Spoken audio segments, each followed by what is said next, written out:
Cheers, my dears. Happy Friday. I am sorry to keep you waiting. Happy Friday. Happy cocktail night.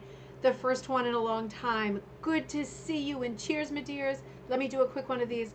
I realized I sat down to do this show, which is usually a couple of hours, and I had Jocelyn's shorts on. Like, I mean, I've been losing weight, but not that much weight. And I was going, oh my God, these are so uncomfortable. I had to go change them in a hurry. Good to see you all. Cheers, my dears. Let me see who's on. Mm, what a day. I will tell you.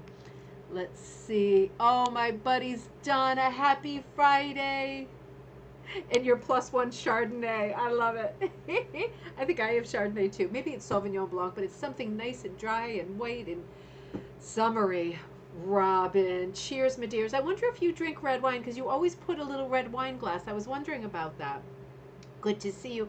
Our mutual buddy, our Wisconsin buddy, all of our buddies, Kaz, who's often on, is in Switzerland right now, and she sent some great photos that I'm going to share with you because they fit into our conversation on Chagall. We're in the middle of doing our Chagall week this week.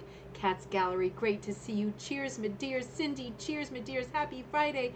Mom, cheers, my dears. Let me take one little sip, right? I missed a lot there. Susie, great to see you. Happy Friday. And Linda in Massachusetts, happy Friday. Great to see you. Oh, it's nice to be back on a Friday. I'm feeling how long it's been now that I'm sitting here doing it, right? Oh, Agenia, great to see you. Happy Friday in Arkansas. Great to see you. I love the thread that you started. Well, there have been some great threads this. I look crazy, don't mind me. There have been some great threads this week in our Facebook group, which is Rug Cooking and Punch Needle Club. Agenia started a great thread. There were a few this week that people were posting that created a variety of responses. That wasn't one of them. We'll talk about that and look at some of those posts this week because tonight is our gallery night, which means that a bunch of people sent such beautiful work that they have been doing, have done in the past, or in the middle of working on, sometimes just beginning. So I want to look at those pieces. I want to look at your work tonight instead of looking at things from a book or a website or something that's happening, an event. Let's look at the work that you have been doing because I've been following even when I was on vacation in the Facebook group, but I've been seeing so much beautiful work pop up. Tonight is the night that we honor that work, and I am, now that I'm back from vacation, looking to start really committing to our monthly bingo night and our monthly gallery night. Because I think even over bingo, and we won't stop bingo, don't worry, we'll do that next Friday night. I think the most important thing for us in our group is to keep looking at each other's work, keep being inspired by each other, and saying positive things, helpful and forthcoming things to each other. That's what we do best in our group. And not everybody's on Facebook. So it's nice to have these share nights where people who are not Facebook users can see some of the lovely work that's happening in our sort of, it's not sister group, it's our same core group of people, but I know that not everybody likes Facebook, and I get it. Juliet, great to see you. Oh, I didn't know you were in Annapolis. How great is that? Good to see you this past week and good to see you now. I was thinking Chesapeake, but it would be right there, right? Like on the Chesapeake. I'm getting it now. I have some friends in Annapolis and I love that town. Joyce, great to see you. I have some of your beautiful work to show tonight. Hello, Susie and Linda. Anita, I have your beautiful work to show too. Great to see you. G and the Gala, of course. Happy Friday. It's great to see you. And Lisa, I have a lot of beautiful work from our buddies tonight. Good to see you. If you're going to say cheers, I'm going to go ahead and grab my glass again and say cheers, my dears. Uh-oh, Teresa says it too. Cheers, Teresa. Happy Friday. Great to see you. Narita, hola from Puerto Rico. Great to see you and welcome. A huge welcome to you. I'm happy you're there. Annette, I have some of your lovely work to show tonight. Good to see you in sweltering hot Tennessee. Oh, I feel that, you know. I got the fan directly hitting me, and please let me know if you can hear that fan because I will get up in my gym shorts and turn it right off. It feels fine, but it was sweltering. I have to tell you, I'm going to get back to the thread, but I have to tell you, I think I have brain damage. Like, you know, big surprise. We went to an amusement park today. It was the first day that both kids had off school. We were invited to go by a mutual buddy, one of the other moms who's involved in the special education PTA, like I have been with Teddy, my son. And she said, you know, you want to go to the lake compounds near us? It's supposed to be the oldest one in the country. I bet it is the oldest by date, but it is my least favorite of the parks around here because I think it really lacks charm. And we've done our coffee time episodes looking at the folk art. I mean, it really is folk art. I shouldn't do that, but you know, the architecture, the carving on those old carousels, some of those rides, some of the art, the banners, the painted stuff, the architectural stuff is so over the top gorgeous and folk art. We've done episodes on coffee time about it. So I do love a good amusement park. But I didn't realize that when we arrived, you know, sweating. I mean, this is the hottest day we've had in Connecticut so far. You know, pull up, like, I'm trying to get the kids out of the car, get them on the move, get them walking, which is like unbelievably difficult. When we got to the place where we were meeting our friends, I thought it was just us and our friends, my buddy and her 2 kids, but it was like 20 kids. She has like an enormous vehicle, and she brings like a clown car of people everywhere she goes, and it was just like, oh my God. I was trying to remember these kids and faces, and it was a lot. But we had a good time. And when I say we, I think I mean the kids, because it was really hot.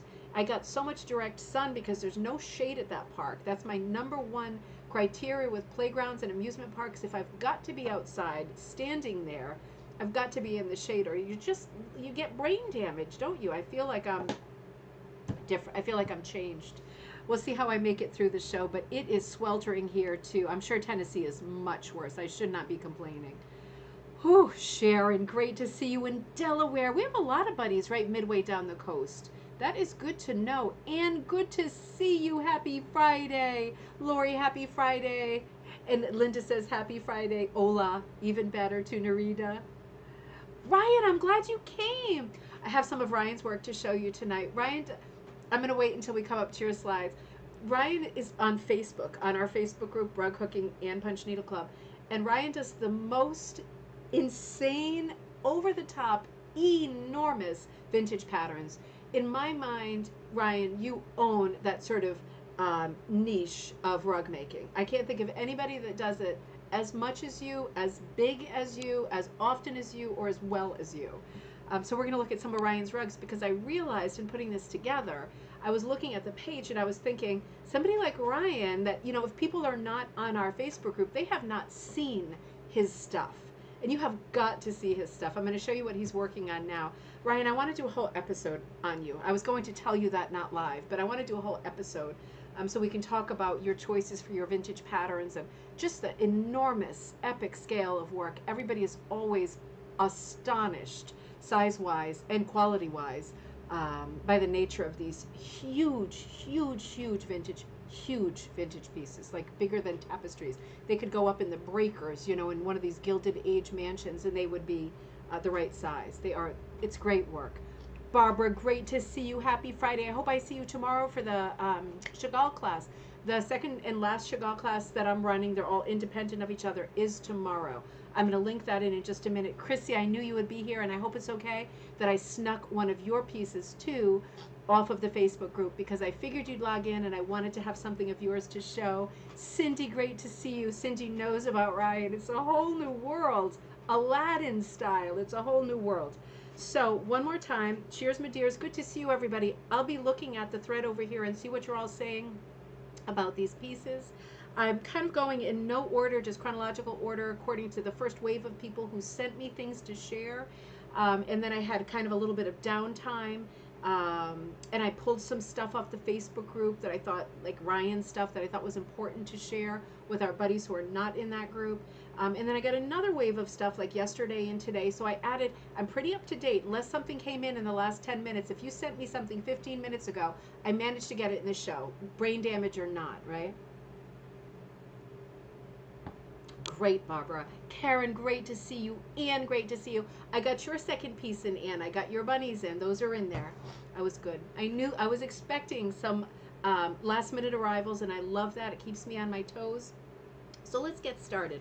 I'm just going to go again in order of the stuff that I received, more or less. I'm going to do my screen share, so I'll be following your thread over on the side and following the comments. And I love it, as you know, when we go down rabbit holes and share information. Not all of the things I have I wasn't given the sort of backup information for all, like the designer and stuff like that. So if we have that supporting information while we're live, that's great. We'll do the best we can. Regardless, the thing is to look at these great pieces, and we can always follow up if people have questions about who's the designer and I don't know and I don't have that. We can always follow up later, right, and fill in those holes. So happy gallery night, everybody. Let's go. Let's go. It's nice and quiet here. Joss is on her first ever sleepover. Whew. I am going to finish this glass of wine for sure. So here we go. Eugenia, you are up. I didn't even give you time to be on deck. You are up. So Eugenia, who is live with us tonight, sent this, and I hope I'm saying your name right because I've never seen this name before, and it is so pretty and so exotic. I hope I'm saying it the right way. Eugenia sent posted a message on Facebook that I hope it's okay if I paraphrase. Eugenia was saying she was looking for a craft. And she discovered rug hooking on YouTube. So she ordered a pattern off of Etsy, and they shipped a free pattern with the one that she ordered. And around that time, you had a terrible loss in your family, and it breaks my heart thinking about it or talking about it, but a devastating loss in the family. And after that, it sounds like you picked up one of these patterns that they had sent and started working on it. And it seems like it's been helping a lot with feeling better, with, staying in life, staying with it, staying with the program, moving along, right? Not moving on, but moving along, I'm sure. And she says that this piece that she did, this is a gorgeous piece.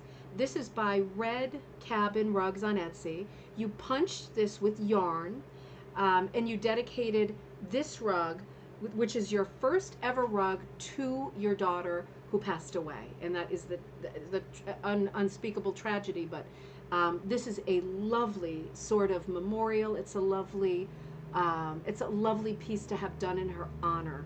It breaks my heart, but I love seeing this piece, and I love knowing the story and the dedication that is behind this piece.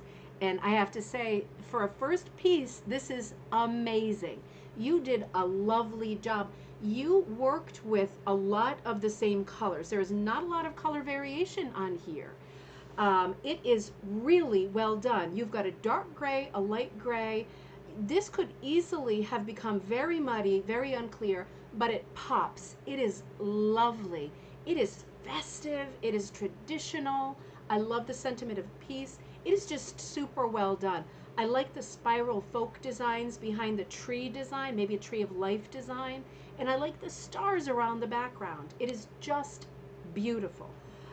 For a first rug, this is phenomenal. I would never know that this is a first rug, but this is so beautiful. And if this is your first, I think we are all waiting in anticipation for future rugs. You did a beautiful job. Congratulations. I'm glad you're there. Keep going and let us know if you need anything, okay? We'll be thinking about you, that's for sure. And as usual, you sent a couple of lovely pieces. And this is from Ann Kurtz, who is also on. The first thing I have to remark is, what a great vignette. Isn't it good to have a good vignette? I mean, really, such a beautiful piece. So Ann, a photo of your latest finished, almost, piece. The pattern is adapted from a pattern by Tracy Kinsella. I love her. She's also Canadian, right? At Fiber Fish, called The Cows in the Meadow. And to top it off, as if that wasn't great enough, this beautiful 3D cow in front that is by Prairie Rug Designs US. And Anne says, wool yarn punched on rug warp with a number 13 Oxford punch. So the number 13 is a very low pile. That's the lowest pile.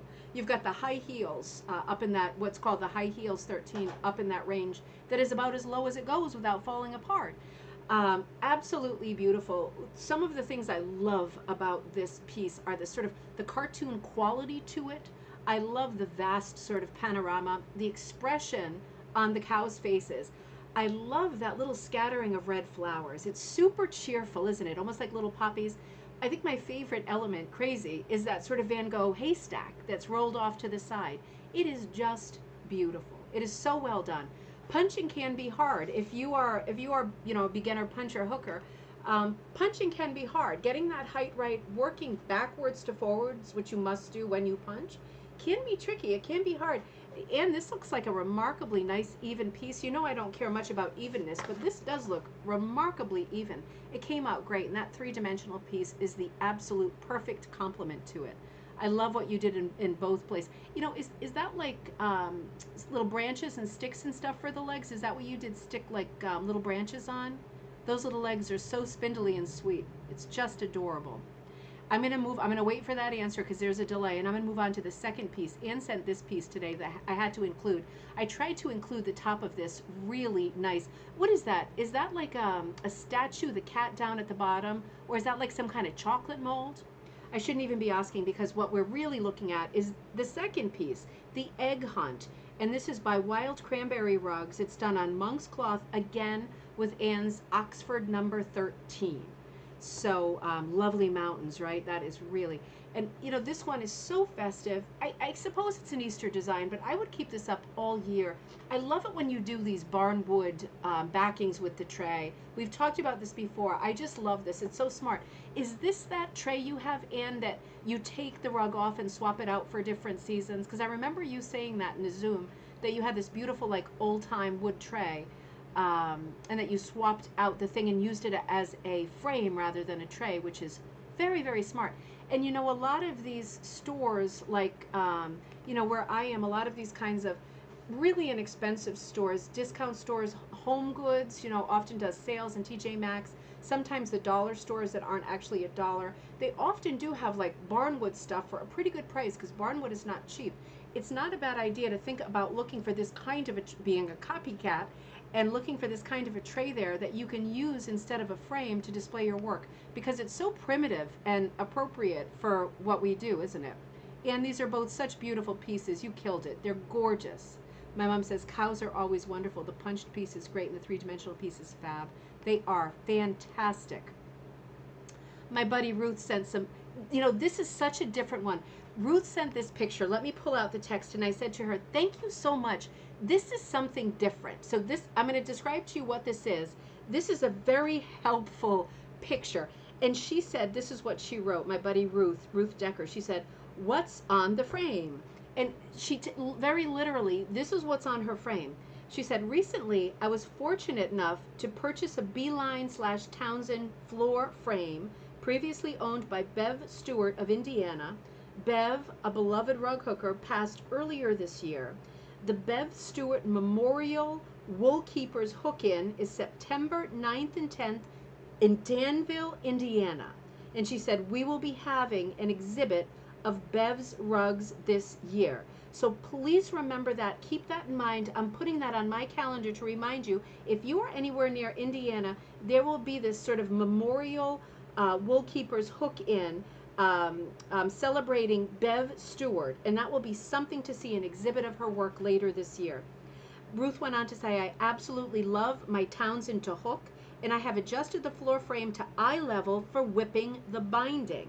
So that's what she's doing in this picture. I'm using black crewel, which is embroidery wool, a little bit thicker and more textured. You can sometimes find it in yarn stores, find it on eBay, find it sometimes in Goodwill because it's packed into kits for like no money. Crewel, C-R-E-W-E-L, wool.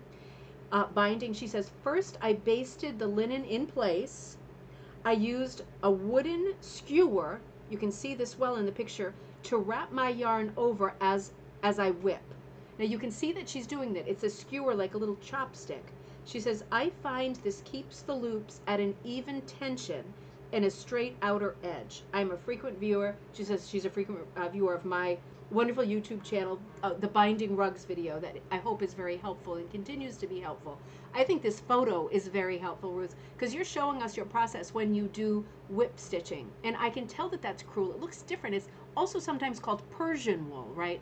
Erica Wilson used it a lot in her kits. All of those sort of early embroidery kits going right up probably through the 1970s have a lot of Persian wool / crewel wool, and it is great for whipping. It has a little bit of a luster. This is a great technique, and she is getting a nice big fat round whipped edge with this hack of putting the chopstick type skewer in there. That's a great idea. I love getting these kinds of photos and messages because sharing techniques is as important as sharing visuals. So impressive. I love this. And I want to see more about that Townsend too. Nancy Clunder sent a beautiful piece here. I don't know why my thing keeps jumping. That's why I'm stalling a little bit. I'm trying to stay with you, but my page keeps jumping. It's not going to kill us, I don't think, but it's aggravating.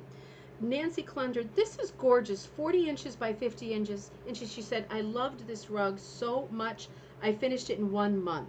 It's a big rug. If I were to hook him again, I would put a goblet of wine between his paws.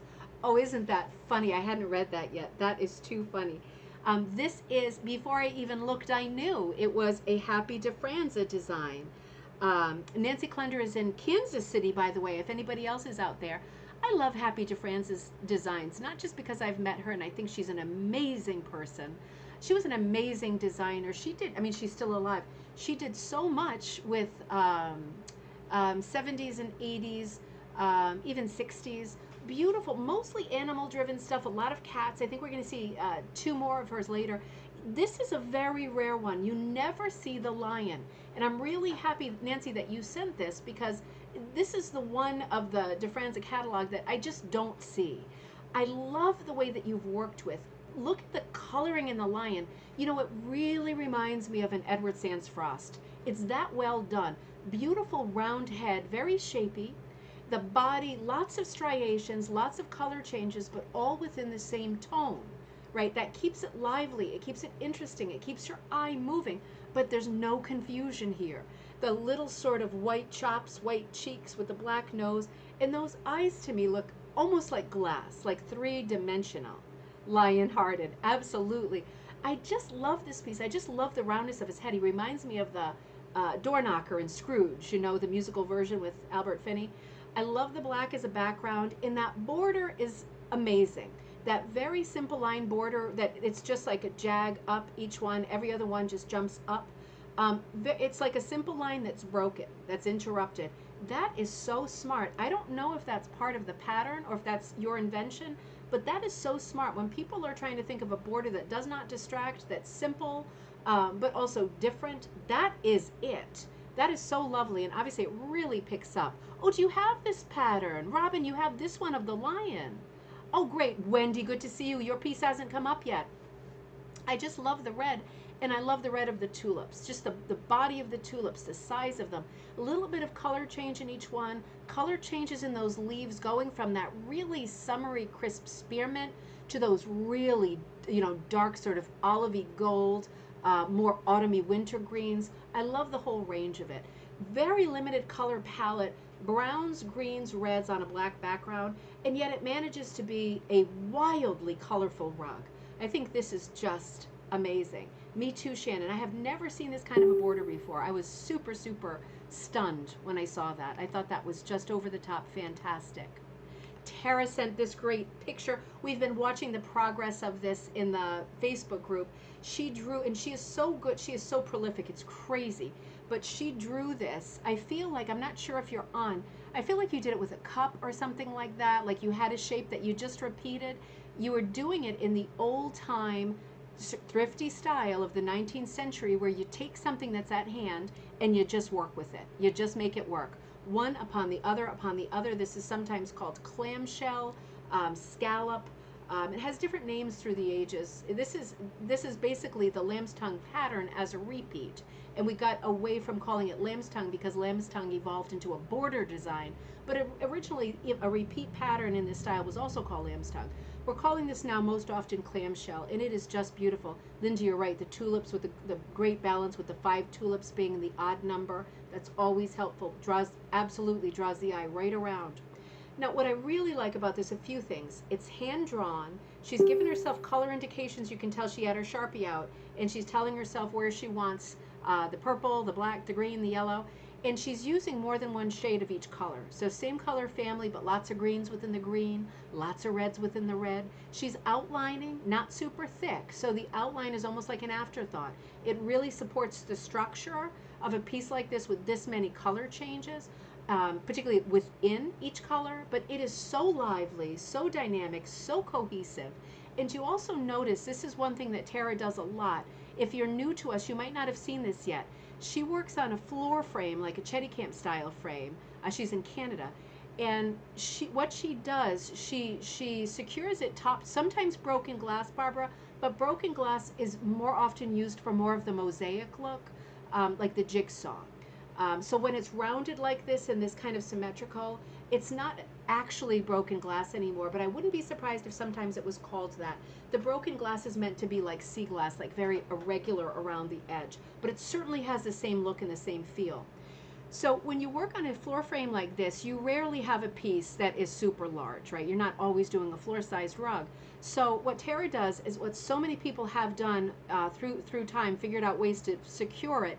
Top to bottom is easy because it's on the frame, but side to side, it's flapping wide open, right? And it's causing trouble because you need it to be taut side to side. So what she's done here is on both sides, she strung a long knitting needle, one, and then you can see on the knitting needle that's kind of woven through the side, both sides, she's strung a string that she's then tied very tautly, very securely to the east and west sides of the frame. So now she's got it top to bottom and side to side. So smart, right? She wrote, maybe I should be reading these to myself first, and I'm not. Hello, my friend.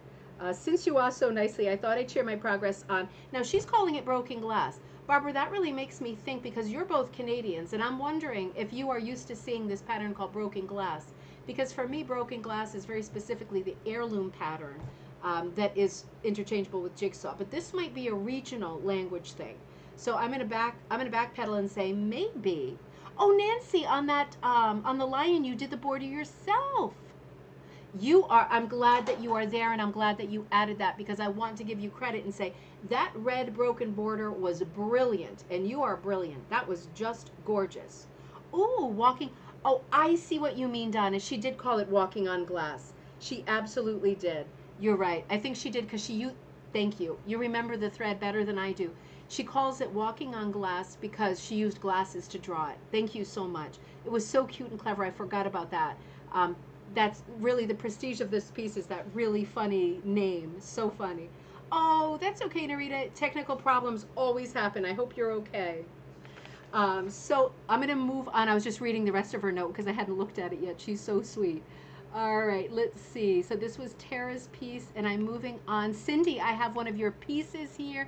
Cindy, you sent this piece, which is so great. I'm going to read about it. I added something to it that I hinted to you on email about, because it reminds me of something very specific. But before we get there, Lori, it is very pretty.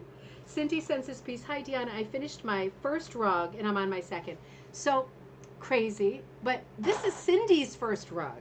I mean, how does this even happen? How are you all so good coming right out of the gate? It's just destiny, isn't it? It's just pure talent. I'm so impressed. This is your first rug, and you're starting on your second. And you say you're pretty happy with how it turned out. I would be very happy with how it turned out. You're working on your second. You plan to hook them together. Oh, I see. So it's probably very similar, another very strongly, maybe vertical with a different season. That would be very nice. Interesting. Okay. So, Cindy, I love this piece, and I hope you don't mind. I took some close-ups because it's good enough to support very close close-ups. You used a different material for your clouds. I'm just noticing that. It looks much softer and fluffier. Michelle Palmer design. That's great. I was going to ask you because I wondered if it was like a Warren Kimball design. Michelle Palmer is fantastic. I've been in touch with her often. She's a great person. She does a lot of selling in her shop on Etsy. So check out Michelle Palmer. She does extraordinary work, and she is prolific. This is the top of it. I love how there's different colors of lights here. Very, very, very light color in the tree.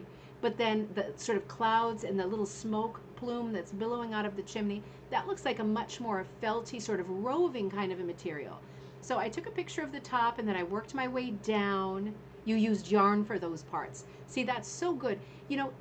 I'm such a huge proponent of using as many materials as you feel are good and right and appropriate to use in your piece. I'm not a purist by any means, and I like to see lots of different materials being used. So I love to see, you see how much variety and how much texture using yarn alongside the primitive wide strips gives to a piece like this. It is such bling. It is so successful. You did some fantastic directional hooking too. You've got very strong natural directional hooking going on. Cindy, you did a great job. And as you travel down, you go into the sort of hillside. Nice to see these different colors of green, that kind of Logan green, and then more of the olive green, and then the real classic kind of soil green brown. Very, very pretty heading down this very skinny house. And down at the bottom, little sort of pond, is it pond or field, but the little sheep in there. Again, with the yarn, I'm just noticing this. So, so, so cute. And a little border of flowers there. Really well done. You should be super proud of yourself. This is an extraordinary piece. I just traveled right down the photo because it was too far away to really see close up how good it is. This is a real layer cake, isn't it? There's a different part of the story in every layer of it. The flowers at the bottom continue to be so pretty and so cute. This tall, skinny picture reminds me of this place. I have to tell you, and I wonder if any of you, I'm gonna delay for a minute before I tell you about it, but this is what Cindy's piece reminded me of. You tell me if you can name the city where this house is. This is known as the certainly uncontested skinniest house in the city where it resides to this day. I'm going to give you a second to guess. Juliet says, Cindy, I love the tall aspect ratio of the rug and house. Absolutely. I love the colors too, Juliet. That really striking cornflower color for the house is so bold. I love seeing that kind of color choice. It is really beautiful. Now this house is 10 feet 4 inches wide at its widest point, and in other parts it tapers to 9 feet, 0.25, 9¼ feet. It has, what does it have? I think it has 4 floors. I think I cropped that part out. But I will tell you, because of the delay, this house, one more second. This house I used to pass on my tours every week when I was a tour guide for like 6 months, 8 months of the year. And I would stop outside this house because there was a burial ground called Copp's Hill Burial Ground. That's a clue. Right next to this house. And even though I was trying to talk about the people like Cotton Mather, another clue, who are buried in that burial ground, in the Old North Church, I was trying to talk about those two things. Those are big clues. Not New Jersey, good guess. People were, I was always being upstaged because this house was right across the street from where we stood. And people would always say, that is impossible. How could there be a house like this? This is called the Skinny House, and it is in Boston, Massachusetts at 44 Hull Street in the North End, right opposite the cemetery, right up the street from the North Church. This is a real house. It's a great tourist attraction, and I hope that you can see why this good guess, Robin, you got it. It's such an old city, right? You can tell. This is also known as the Spite House, which I think was such a funny story. The only reason it was built was because the person who owned the property was having a fight with the person who lived behind the house, because this house has a perfect view of the harbor, right, of the water, right in Boston, right, both of those rivers kind of merging at the bay. And it's called the Spite House because the person who built it owns the property and wanted to spite the people behind it by killing their view. So they built this pointless and ridiculous house. But Cindy, it really reminds me of your house. As soon as I looked at it, I thought, oh my God, is that the Spite House? Absolutely beautiful. Oh, wait a minute, I still have one of these open. All right, Cindy, I love it. It was just gorgeous. I'm gonna come to Linda's. Juliet said we went in a ghost tour. You went to Boston for a ghost tour a few years ago and you saw it. Oh, I'm so glad. So you know I'm not making it up. It really is there. It is a very strange sight on Hull Street. This is a beautiful piece. So let's see. This is Linda. Linda Schultes Hoffman sent this in. Absolutely beautiful. She sent a few of her recent projects, all original projects. Absolutely beautiful. So let's see. Linda, you sent some beauties, and we know that you are the designer. So let's take a look. I'm just struggling with computers here. Who doesn't love a good scene with an owl? This is so mysterious. The colors are so good. Marble cake in blue in that background. Look at all those swirling Van Gogh colors of blue. That beautiful big harvest moon sky behind the big mama owl. Look at those big round eyes looking out, keeping watch in the night. I love this composition. I love the silhouette of the trees. I love the color palette. Unusual color choice for the owls, but I'm seeing it and I would never choose anything else. I absolutely love it. It sings, it rings, that kind of rosy color with the purple in the background and the blues. The color of the owls is much warmer, like the moon, than everything else in it. So it's nice to have that balance. I love the border of a very different blue around a very blue piece. Now, to me, that is class. I love to see competing tones of the same color. So it's still blue, but you've got these crazy Van Gogh blues on the inside and then the kind of indigo blue purple. And on the outside, you've got this very slate, sort of dusky, kind of 1980s blue, right? Much flatter, much duller blue. And man, does that work with the brighter blues. It grounds it, it surrounds it, it grounds it, it frames it beautifully. It is just a gorgeous piece. Let's look at another piece that Linda sent. I know a lot of people sent pictures and you thought I would pick one, but you know what I'm like. If you're going to send a bunch of pictures, I got to pick them all. Because I hate picking, and I like everything that I get sent. The moon looks so alive at Genia. It did. It was one of those big moons that looked like it was right on top of the earth. This is a great original design, and this is so different than the owls. Linda, you're good. I really love this piece. I love the deco quality of it, right? It's like the two hearts and then the kind of deco crosses. It reminds me of Agatha Christie, Hercule Poirot type books and book covers. The circle in the center. It's really shapy. It's really different. It's very geometric, but then it has that folky look because of those two hearts. It's very well balanced. The colors are unexpected. Nice blend of a lot of neutrals in the background and then those very warm pop colored hearts, right? Like pinkies, reds, very pop art colors. Really nice blend, really good balance. Very different piece, very original, and I love it. Cindy, I'm so sorry this keeps happening. It's opening up past pictures and it's obviously playing me tonight. It is playing me. Let's hope that this is not something that will persist. Not that it matters. We can always look at beautiful pieces over and over, but the program is giving me trouble. Gail in Australia, great to see you. Good morning. Now, this is another one of Linda's pieces, original design. This has a very Day of the Dead kind of folky feel, kind of skeletal face, different colored eyes, flowers around it. I love the three-dimensional kind of, I wouldn't say proudy because it's yarn. It's like very long, tufty yarn that has been left for the goatee and the hair, and it looks like he might even be smoking a cigarette or something. It is a funny piece. It is a lively piece. What a great piece. These are so different, right? The geometric, this piece, the owls, these are very different. Again, very different. The pig, this is very country, really traditional. I love this color palette. This is really the color that pigs are, isn't it? We often do pigs in pink, but this really is their color, this kind of nudie pantyhose color. I love the lushness of the scene. The sky is so alive. The ground is so alive. It makes you feel good. There's so many things for the pig to find, aren't there? All of these flowers, a fallen apple. He's just going to have a party. There's apple trees in the background. It's just a very lush environment. And he's got a great expression. I love the little eye. I love the ears, the little tail. Very well articulated and great shading. It's a really pretty piece. Very different. Another one that's more like the pig than the others. Another beautiful country piece. The bird, very nature driven. Lovely row of flowers, different heights, different shapes, punctuating the centers and the petals with slightly different colors. A lot of directional hooking in the background of the sky, which gives so much interest. Other colors peeking through, not just blues. That's smart. The vehicle of using a little silhouette branch, like dipping down with that bird, right? He's like really the story in this piece.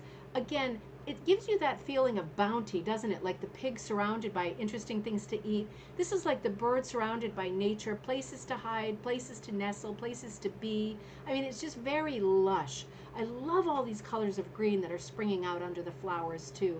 Linda, you are excellent.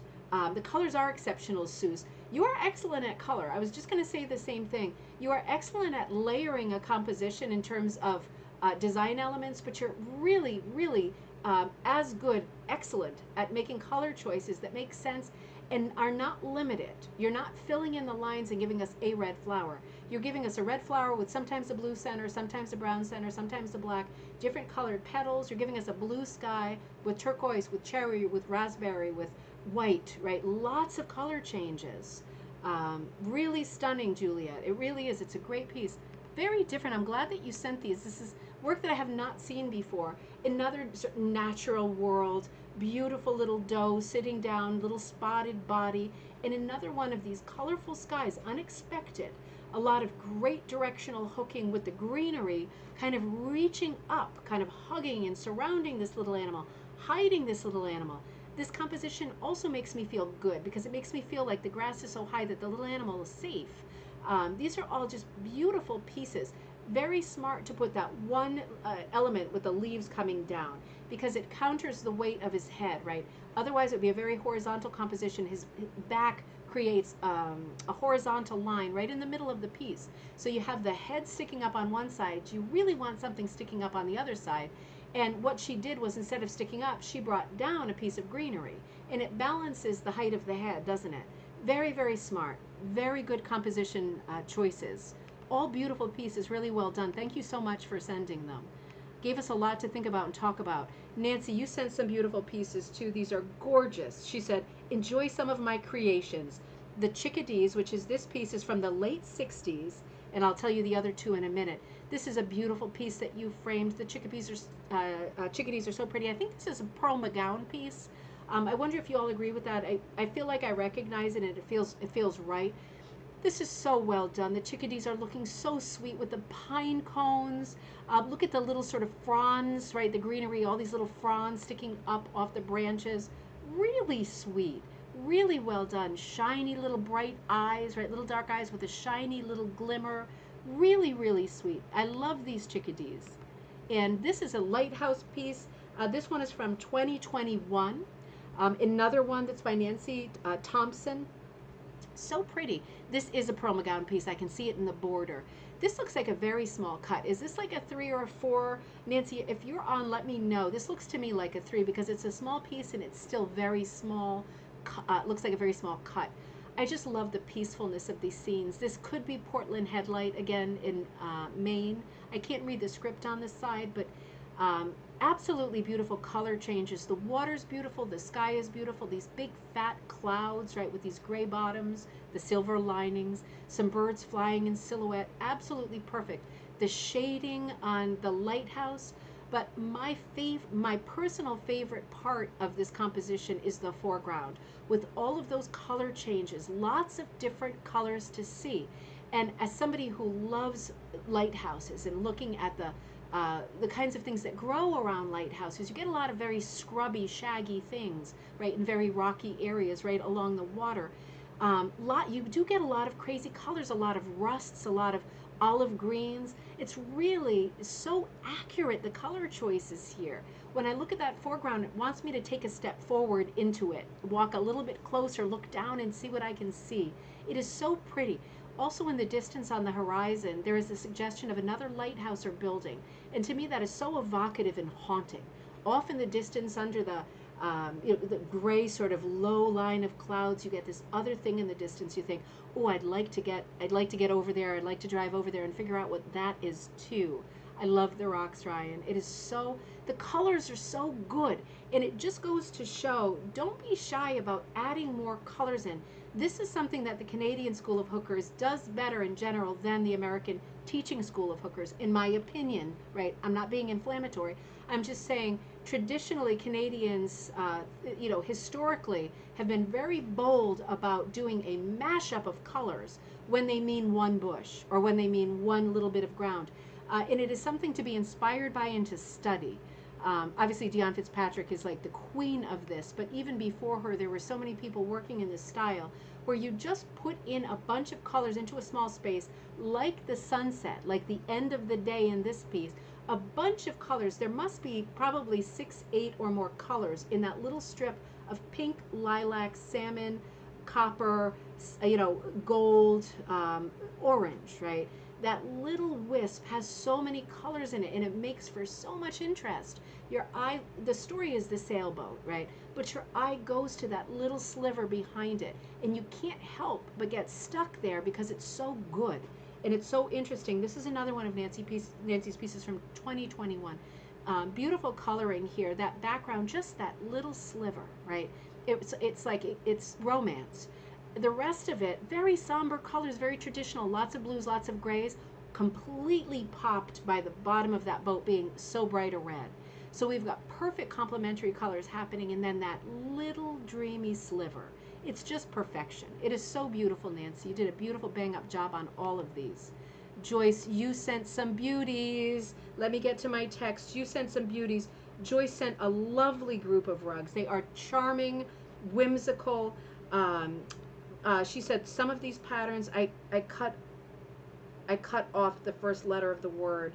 I'm struggling. Help me if you can. Something the patterns were from Dion Fitzpatrick. Oh, we didn't do the small bird yet. Let me know if I'm missing something. The small bird, we haven't done that one yet, was your first attempt. I want to look at this one first before the bird because this is so good. I love the cropping on this, right? You know, how many vases do we see when we're talking about rug hooking and punch needle? There are more vases, and I love them. A traditional vase, pot of flowers, basket of flowers. My heart is always in that kind of a composition. But this is such an interesting crop. I just love it. I love the way it's off to the side. I love all these colors. This looks like lots of different color changes, very wide. And this looks to me like a mix between, and it would be very Dion Fitzpatrick, between very wide primitive cuts, 8 and above, and different kinds of yarn. A lot of very soft yarns like roving yarns or just sheep's curls, right? That kind of thing. The vase is very fluffy and well done. The leaves as well, lots of color changings within even just the leaves, lots of greens. The back and the flowers are gorgeous, right? Beautiful color choices on the flowers. The background is just beautiful. The grays, the lilacs, all those cool colors with all of those warm flowers, right? That's what you want, is a good balance of warm and cool. Because when we talk about DLDB, dark, light, dull, bright, that is the golden rule. But if you want to go a step further, you do your DLDB and then you consider and look at the colors you have and make sure that you don't have to have an equal balance, but make sure that you have some cools and some warms. If you want to, right? I never want to make these sweeping statements. For that composition with the vase, that's one of the things that made it so successful. But in some compositions, we're looking more for a limited palette, right? So it really depends on what you're working on and how you're feeling. But if you're feeling like your piece isn't popping and you've already got dark, light, dull, bright, DLDB in there, then think as a second thought, as a backing thought, what about warm versus cool, right? And then you really are there. This is another piece that Joyce did. This is the chickadee, right? So she said no, this is not the chickadee. The small bird was her first attempt at designing a pattern and her first attempt at whip stitching.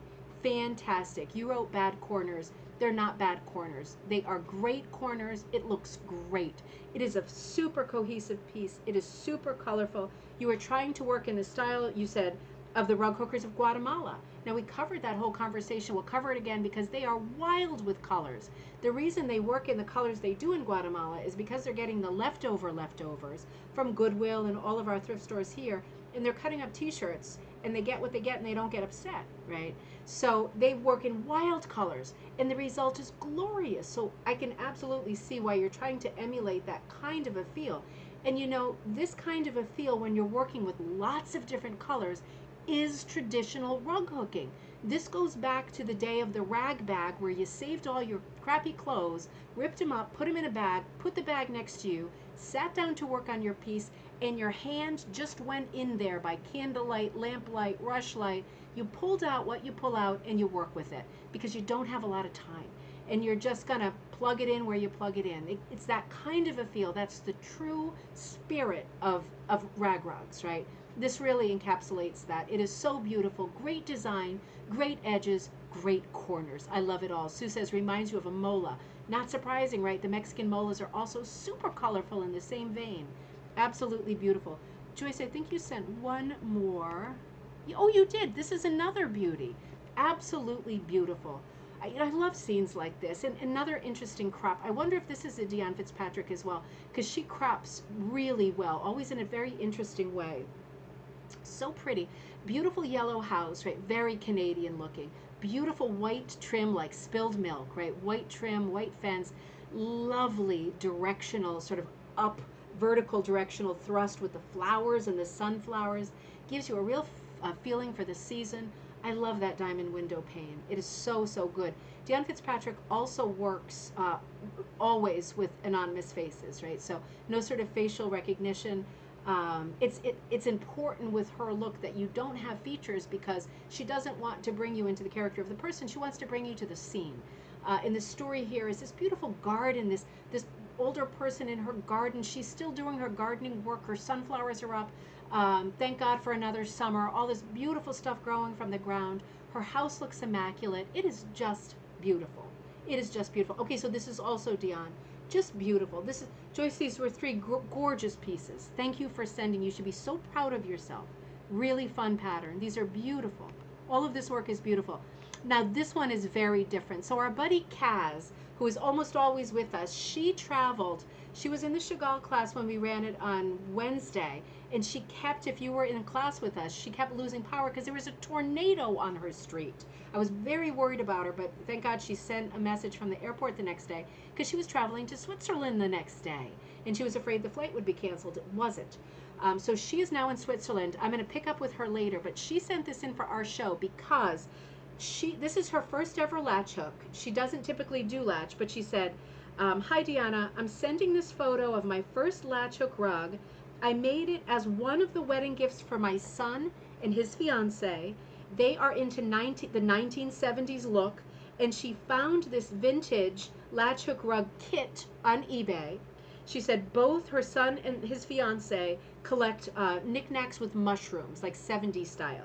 So when she saw this, she thought it would be perfect, and it is going to be perfect, and they are going to love it. She's also hooking a beautiful bridal rug, the pattern called English Garden that I sell. It's an antique rug. She's hooking that for them to stand on while they are married, while they're doing their vows, right? So that will be so beautiful. This is just a second gift that she gave to fit in with their 70s decor. I think that'll be so nice, but she is currently in Switzerland. She was paddle boating today. She saw something else today I'm going to show you later in the show, and then she goes to Italy for a little while. So when she comes back, we'll look forward to catching up with her. This is very you, Ryan, isn't it? The retro style, the retro mushrooms. That's so you. But this is a very different piece for Kaz. So I'm so happy that she found the kit that was really perfect because she loves making things to give as gifts. Wendy, what did I say when you sent me this piece? I hope I didn't say a bad word because I was so blown over. I was like, holy something something, holy mackerel, good Lord. I mean, this just took me off guard. This is so amazing. Joy, good to see you. I miss you too.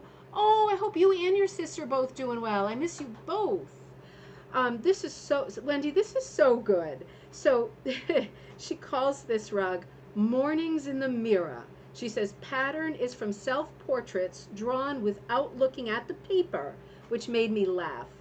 I used a lot of stretchy wool jersey. She loves hooking with her wool jersey. And Wendy's in Western Pennsylvania.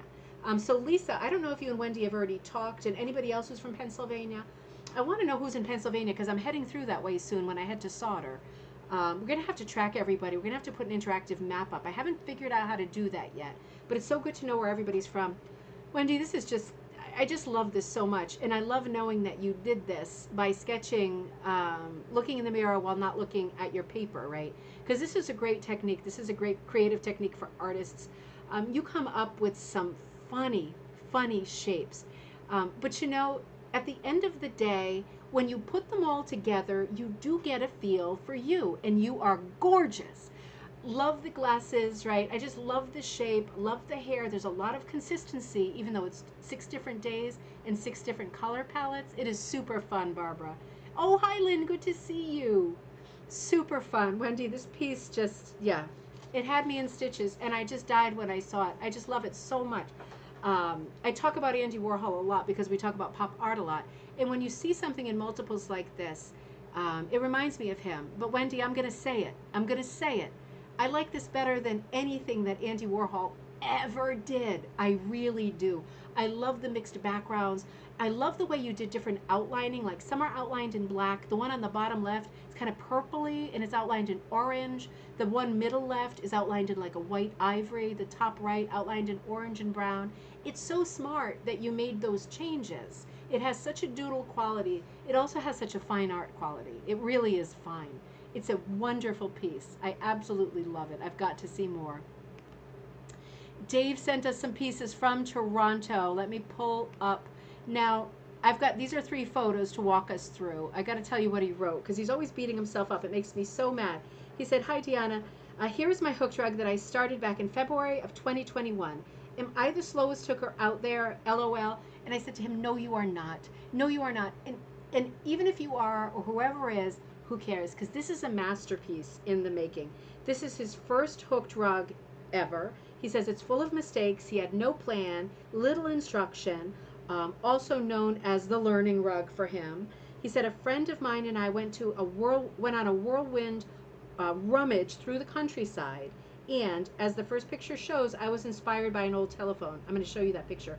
We were laughing at it and at the fact that implements of our childhood are now considered collectibles. So the theme here is the phone, and I just want to remind you, I've said this before, but this is the backing fabric that Dave uses, and I showed it because he sent me a piece of it. It is so different. It's a nice, sturdy, semi-open weave, like a dish towel, because he was having supply problems during COVID when he started this, and he found a dish towel that worked for him to hook into, and he did it, and it's working. And if it ain't broke, don't fix it. It's working great. So it's a great backing. This is a close-up of the backing and a close-up of his hooking. He's hooking with yarn, it looks like, although it looks like there's strips on the bottom. And then he sent this picture of the inspiration, which is the old phone. And I have to agree, things that are now considered antique and vintage are things that I remember from my childhood, and that's just a scary state of affairs when you see that. But apparently this is like a museum piece. But great idea for a composition, and it just goes to show that inspiration comes from all over the place. And you know, it's like I was saying on Coffee Time the other day, when you go out in the world, even if you're doing boring errands, right, you never know where your eye will take you, you never know where your heart will take you. You find all kinds of things that interest you, and in this case, Dave found the phone and it turned into his first ever rug, and a great hobby, right? I love it. I love it too, Robin. So funny. Anita, you sent this beautiful piece. This is such a charmer. This makes me feel like singing Christmas songs, which I'm tempted to do, but I'm going to save those for a few more months at least. This is just so nice. The name of the rug, Off the Hook, started, oh no, wait a minute. No, sorry, that was Dave's. Let me go back. Anita, I screwed that up. Hang on. Let me just do this because I didn't realize he gave me more info. So let me finish this. Name of the rug, Off the Hook, February 2021 started, 15 by 9 so far, made of recycled wool sweaters overdyed with jacquard acid dye. That's a very easy one to get at Michael's and Joann's, and it's a great dye line. Mohair wool, peach color highlights, lots of rayons and velvet for the receiver, highlights done in cotton velvets. Now that's interesting because I never hook with cotton velvet because it has no stretch. He does hook with cotton velvet and he's making it work, so that just goes to show anything can work. Different things, different people. Aqua background is acrylic baby weight yarn, hooked in 3s. So he tripled it up because it's that thin. He said it's horrible stuff, but it is making a great color, Dave. So that's that, right? It's absolutely beautiful. The orange border is wool from a small farm in Colorado. He said the name escapes him, and a lot of velvets and sweater noodles. Absolutely beautiful. It's always nice to know, especially somebody like Dave, he really scraps it out. I love that about him. He's another person who designs and hooks in the old-time thrift style with what you got. And that is always so interesting to look at and to follow. It's a absolute niche because it's not for everybody. So the people who do it, I always pay a close eye because it's harder to work that way now. It's harder to be a purist. It's interesting to look at pieces that are done in that style. Anita says, hi, and she sends this beautiful picture. This is a pattern by Lucy Richards, and it's called Norm the Gnome. She said, I had a lot of fun with this rug. And as I said before, he makes me smile and he makes me happy. He makes me happy too. He is so sweet, Anita. He really is. I love the furriness of the chimney, right? Him coming out of that chimney. It looks like a bit of snow piling up on the chimney. You did so well with his nose, shading it. He must be ice cold, poor old Santa gnome. The nose is shaded so well underneath in this beautiful, busy background. All different colors of blue. What a night. What an inky, mysterious night. and the addition of those little blips of that white yarn, right? So much height, so much interest, so much whimsy. You did a great job with all of the fluffy elements in here are really well managed because your face is hooked so neat and tidy. Because using these kinds of materials, it does have the power, ability, and the threat of overtaking a little hidden face like this. But that's not what happened here. The face is so well articulated that it can really handle having these fluffy yarns next to it. Anita, you did a beautiful job. This is a gorgeous piece. You should feel great about yourself, great about this piece. It is glorious. It makes me feel like it's beginning to look, okay, I won't, but you know it's hard not to. Now, this piece, Shannon, this is fantastic. I wonder if you recognize this piece. If you're in the Facebook group, and if you're not in the Facebook group, this is a free pattern that I put up that is called Pearls Among Swine Snouts. Get it? Because of the circles. This was up in our Facebook group, and it's still there if you search for it by name, but it's also on the Ribbon Candy Hooking website. If you search for it by name, it's there as a free pattern. If you can't find it, send me a message. This came out, you said ever since, and my vacation did go well, thank you. You said ever since your May 22nd episode, I've been hooking Pearls Among Swine Snouts pattern. I took your challenge. I'm so glad that you did. I love it when people take my challenge. And you're hooking it for your daughter. You said I showed her the pattern and asked her to pick the colors, and here it is. You added another row since my linen was a bit larger. That is so good. Good for you. Make it as large as you can. Why not? It's so easy. You drew that so well, too. Good job. It's so, just get in there and do it. Get a pen out and just do it, right? This is so well done. And I love the colors that your daughter chose. You said, I don't have the patience to copy patterns onto linen, so I just freehand it. That's why the circles aren't even. I love that the circles aren't even. This was based on an antique rug, and I used it for one of our bingo nights or something, and I put it into the shop. I did a color palette for it and put it into the shop so that, I don't put out free patterns as much as I would like to because I've been overly busy. And I like to, because I like for you to be able to go up there and grab them and have something to work on. I love that you altered it. That makes me the happiest. I love that you chose your own colors, that your daughter chose the colors. It's so pretty. She chose some great colors because the charcoal and black are great grounding neutrals. But, having these crazy bottle greens with the yellows is remarkable. This is a remarkable color palette. I absolutely love it. The one that I did, I think, had too many colors in it. I really love the more controlled color palette. It looks more like a traditional rug than the one that I did up.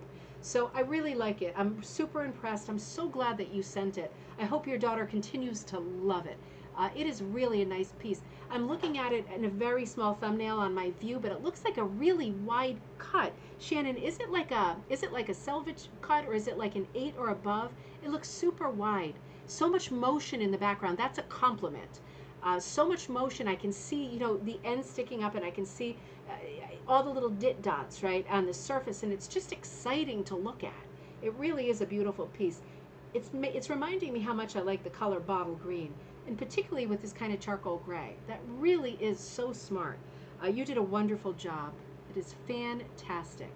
Let me keep going here. Now, I took this off our Facebook page from my friend Colleen. Colleen's business is Beech Nut Studio, right? She's got an Etsy shop. You can find her at her, I'm searching her website, which is Beech Nut Studio, her email, I'm sorry, at gmail.com. She has a website. I think it's, well, send her an email or check her on Etsy or check her on our Facebook group or check her on her Facebook page, Beech Nut Studio. She has all kinds of patterns. She does so much nautical stuff. In my mind, she's like the master of like the mid-eastern state nautical look. It's so specific. It's so good. It's not like the New Englandy rocky stuff. It's a partly tropical colors, really bright, lovely colors. But she sent me this message that I thought was fantastic because she's another great person who shares, is kind, is just lovely. She wrote and she said, I wanted to share the technique I'm using in this piece. It's titled The Sea is Calling, and I'm experimenting with using roving in conjunction with wool strips. The mermaid's scales are hooked with roving, and her tail is roving, pulled in such a way as to make a thin texture. So in other words, if you've done needlepoint embroidery, crewel work, bargello, anything like that, this is long stitch, right? She's dragging it long into the next. You could do it from behind with your hook, or you could put a needle on it, like even a plastic needle with a giant eye, and drag it long like this into a long stitch. I'm going to show you a close-up. And she says, it's a bit tricky to work with, and I keep twisting it with my bottom hand as I pull the loops, and it's giving me the look that I want. I highly recommend trying different fibers for those who are feeling adventurous. I absolutely agree. And I did a little bit of a close-up here so you can see what she means with the fin. She's pulling that roving long, you know, it's covering some distance, and it creates a completely different look on the surface. Why shouldn't you combine any kind of needlepoint needlework with rug hooking? Because you can use the same background for both. Absolutely you should, right? Why not? This is a great example of that. It's beautiful, Colleen. And this piece here, oh, Donna, this is great. Donna sent this piece that she made called Donna Grail Mexican Fiesta. It is 36 by 20, all cotton, punch needles, right? So she punched it. That's crazy. 17 different colors. Now, we were just talking about Guatemala, Mexico, the colors, the feel. Absolutely the same feel, isn't it? It's so festive. It's like a basket weave, but it's so different, so original. Mexican Fiesta. It makes me want to go out for Mexican food, Mom. Let's go. Really charming, really colorful. I did a close-up of this one too. It is outstanding. These are all outstanding, I think. Wow, we've got a lot to go. I got to stop running my mouth. Wait a minute. I lost my place. No, we're doing okay. We're doing okay. Sorry. It's really not me tonight. I mean, it usually is, but this is playing me somehow. So this is a close-up of Donna's Mexican Fiesta. It's remarkable to me that there's only 17 colors here because it looks like the whole rainbow and then some. I just love it. I love it. I love the basket weave. You know, it seems like a simple design, but it's so busy and it's so effective, isn't it? It's really beautiful. I absolutely love it. Now, Mandy, if you're watching, I'm a little skunk. You know it. I love you. I have to include you. I should have told you I was going to, but you sent me some beautiful pieces over time, and I had to include you because I know that you're not on Facebook. So my friend Mandy Cornish loves the Alice Butler patterns, and you have done a couple of them at least, right? This is sunflowers, and of course it makes me think of the Ukraine, besides thinking about Alice Butler, right? The article is in the article I wrote about Alice Butler and her son Vic Hugo is in the current issue of Rug Cooking Magazine. I carry all of these Alice Butler patterns. This is my absolute favorite to date. I just love this. I didn't know how much I loved this pattern, Mandy, until you hooked it. She wrote to me, she said, vacation time is almost over. I got this while I was still on the Cape. I hope you had a memorable one. She says, I finally finished sunflowers. And get this, despite the chaos of, I'm going to paraphrase, Mandy is in the middle of moving from a 4,000 square foot house to an 1,100 square foot mini home. So she has, like, getting rid of 3/4 of the contents of her house. And she said, but the most important things, like the yarn, the hooks, and the frames, they are all coming. Of course they're all coming. This is what you do, right? She moves in 2 weeks. So I'm not surprised. I'm amazed that you even got this out to me, and I appreciate it. Sunflowers by Alice Butler and Vic Hugo. Absolutely amazing. And I want to show you the original pattern done by Alice Butler, right? The design is by Vic Hugo, her son. This is the original. And as much as I love the original, Mandy, I love yours even more. Let me flash back again because it's so nice to see two pieces kind of side by side. It shows you what the possibilities are. Right? And it's always going to be choice and personal preference, isn't it? It always will be. But it's interesting to see comparisons, to see different versions. This is another one of the Alice Butler designs that Mandy did. This one's called Starfish. This is also I should have put the Starfish one that Alice Butler did too, I forgot. But this is another beautiful, colorful one. And I sent both of these to Rob Hugo, the nephew. And he was just, because he has the original of Starfish in his house.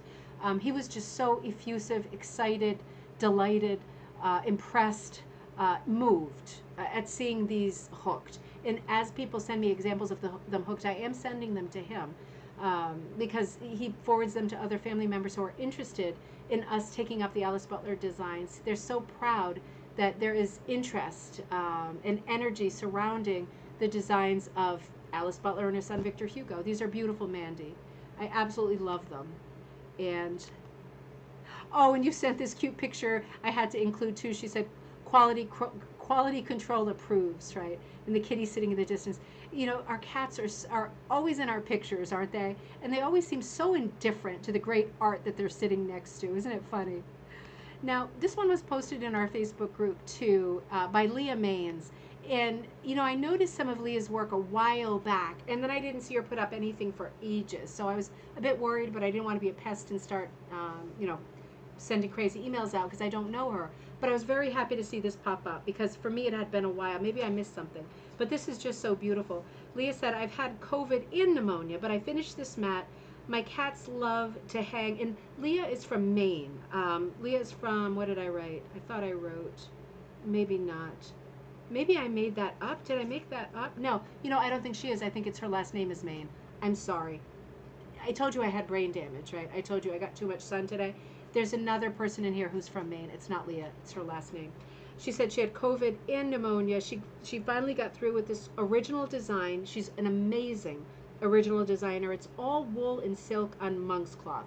It's just an astonishing design. It's so powerful, isn't it? The silhouette of these horses. This is such a busy background, and you can only get away with this kind of a busy background when you have very strong central motif, and that's the 3 horses. Even stronger with the repetition of 3, right? Multiples always make for a strong composition. Very, very busy background, as busy as it gets, and yet completely supported composition-wise by the 3 horses. It stands, it's strong, it's effective, it's successful, it is beautiful. Leah, I'm glad to see you posting stuff. I have missed seeing your work. Now, this was a controversial. I wonder who saw this. I got my hackles up a little bit here, if that's the expression. I was so happy, and you know, I don't have a strong opinion one way or another, and I'm not going to be a jerk, but we do tend to get very opinionated sometimes when we talk about burlap. This was posted in another group by Christie's Art. That's the name of the page, Christie's Art. She posted this picture. She's a teacher, right? And she buys a lot of her own supplies. And she was trying to get her kids into punching or hooking, I can't remember. And she found at like Joann's Fabric or Hobby Lobby one of these burlap for like $1 a piece. And it's already Dancing in the Meadows, Suze. I know that piece was beautiful. These burlap pieces are pre-cut and pre-sewn on the edges because they're in the bandana section. So she posted it to say, listen, this is not for everybody. Not everybody likes burlap. We all know that it has sort of proclivity to rot 100 years from now. If you put it down on the ground, it will rot. And that is why most rug hookers choose to work on linen, monk's cloth, you know, different materials. But in Britain to this day, rag ruggers of all kinds, including the top and most famous ones, still work on burlap, Hessian, right, that they call it. It is still a viable backing. If you are a beginner or you do not plan to put your rug on the floor, there is no reason why you should not be able to use burlap. Use it. It's going to work great, particularly for hooking, right, and for doing primitives because it's a very open weave. There's different qualities of burlap. Scottish burlap is very nice. It's hard to distinguish it from linen.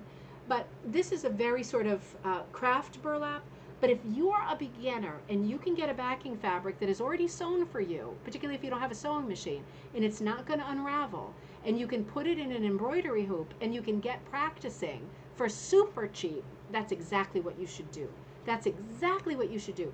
And for people who just, you know, tired of spending money on an expensive craft, this is a nice option. I thought it was wonderful that she posted this because it's bandana size, but for a beginner, for a small piece, for a pillow, this is perfect. And like I said, the edges are pre-sewn, so why not? It's going to be beautiful. Whatever you do with it, it's going to be beautiful. Now, this is another gorgeous piece. I took some pieces off of the Facebook group because I was away for over 2 weeks and I missed a lot. This is by Kelly Smith. Absolutely beautiful. She sells her patterns at www.kellysmithdesigns.com. kellysmithdesigns.com. So this one she was working on, she said almost done. It'll go, it's like a 14 by 14, so it's great for a rug or a pillow at that size, right? You could do anything with it. So that's another one to check out. Kelly Smith Designs. That's Kelly with an I, and Smith, Smith. Just keep swimming. I thought this was a beautiful pattern. Just another nice piece that she's done. She's very solid as a designer. This has a bit of an Asian look. It's like almost like a koi type fish, isn't it? But those kind of Japanese woodcut scrolls, those big cornflower blue scrolls, absolutely love them. And looking at this piece made me want to pull up some of Kelly's past pieces, so I did that. I missed a bunch of her pieces because I was away for so long. This beautiful piece I think she did for Mother's Day called Bloom, with the little chicks and the roses on forest green with all of these different greens. This is a very limited palette composition, and I absolutely love it. So successful. These yellows, pinks, and these different greens with these very light whites, clean whites, right? Absolutely beautiful. Another of Kelly's pieces. Oops. And I pulled this one too. This is one that she's working on. Another like heavy floral design, but so pretty. You know, it is almost like a textile design, but all of these colors coming together, just beautiful. Just beautiful. Oh, good, Donna. I'm glad you're on. Just beautiful. So I thought I'd pull up some of hers because for those of you who are not on Facebook, we're getting into the Facebook segment now. We're getting to Ryan, believe me. There's another person who posts on the Facebook group, who I'm not sure is in other places, that does what we would refer to most often as Waldoboro. But she's doing it in a very different way. Ryan, I wonder if you've noticed this artist too, because she's very prolific on our Facebook page, Rug Hooking and Punch Needle Club. She is not rug hooking and trimming it, sculpturing it the way that we would if we were doing Waldoboro. She's punching it. She's punching it with a punch needle. She's punching it at different heights. And remember, if you punch, you do not have to buy every number of punch needle. You buy the longest one, like an 8 or a 10, and then you get those little O-ring rubber washers from the hardware store for a few cents each. You stack one and you have a shorter shaft. You stack two, you have an even shorter shaft. You stack three and you've got like a number 13. So she's using probably, hopefully, the same punch, but she's punching in different heights. And once she punches and all of her yarn is up, she trims it. And this is what she gets. So I'm just going to flash through. This is the finished piece. She cuts it with regular scissors. She's not using those bent scissors or anything like that. She's using very basic supplies. She's on a punch needle frame. This is the right side. But this is the kind of work that she's posting often. She is prolific. You can see some of it is cut and some of it is uncut. And she is sculpting it. She's got a very high pile, right? Like bonsai tree style. You got to be careful about shaping it. She's also doing, you see the lilac on the left, she's punching on the other side. Because when we look at that outline around that navy on the far left, that like kind of earlobe shape, that is punched on the correct side. So she's punching on both sides, the same with the orange trim I'm looking at. The orange is on the edge. She's punching on both sides. She's punching at different heights. She's leaving some loopy, and she's doing a lot of trimming. And it is a real mixed bag. I mean, it's very different. And it's just something that I really wanted you to see if you haven't seen it yet, because it gives you some ideas, right? She's just using Fisker scissors to trim it down. And it looks like a hot mess when you're trimming it, but then you know it's going to come out like glory days, just unbelievably pretty. So this is the right side, you know, because you can see this is the inside of her punch needle frame. It's just something to think about. It's a technique that all punchers can certainly try, that anybody can try. And she's not punching with an expensive punch. She's punching with like a punch that you could find at the craft store. So you can see part of this is clipped, the heart, and some of the high areas, and the rest of it is looped. So just wanted to do a little bit of a slideshow because I thought for those of you who are interested in florals and geometrics, she's doing kind of Georgia O'Keeffe scale stuff, and she's mixing it with the idea of Waldoboro. And these are the kinds of materials that she's using. So she's not using the crazy high-end stuff from the yarn store, right? She's using like acrylic yarns and blends from the craft store, and she's getting those beautiful results. So isn't that good to know that there's lots of choices of materials that you can use? We don't have to be elitists, right? We can use materials that other people might frown upon, but you'll be laughing the whole time because you make pieces that look like Sydney's, and they are not to be laughed at. They are proper. They are proper sculpture. I pulled up some pieces too from my friend Polly. I started looking at some of Polly's pieces because I missed a bunch. I don't know how. Polly Jones, you are brilliant. This is one that I missed while I was away. She said started a punched tulips pattern, sort of have a color plan, but that can change. I'm thinking black background in most of the blocks. Um, Beautiful start, right? And then I noticed further along, you got a little bit further, and it is so dynamic. Harlequin background on one of them, marble cake, sort of camo background on another, stripies on another, circles on another, sort of a wave on the bottom one, solid purple on one, and then that middle one has kind of an ombre stack of colors. So pretty, so colorful. This is another example of multiples. Even though they aren't all the same and they're not all the same flower, it's block. Each one is a block with a flower. That means it's a multiple. That means this composition is going to have continuity, strength, no matter what you do with color. It is going to be a stable composition because you're doing so much repeat of the same motif. You can see that she's punching this not just from her punch, her Oxford punch that's sitting there with her bent scissors, but you can see that her image is on the back, right? You can see it's going to be darker on the back. So this is a punched piece. This is, Polly, this is crazy. This is such a good piece. I looked at it many times, and I was traveling during that time, and I was busy, and I was sorry that I didn't look at it more closely when it was live, but I think I brought the thread back up to the front. This is another one of your great posts about your frame. You said this post was the results of my homemade frame, and she wrote, marriage is still intact, which I thought was funny because you showed some pictures of your husband struggling to make this frame in past posts. This is a beautiful frame. You said morphed a few times. You absolutely love it.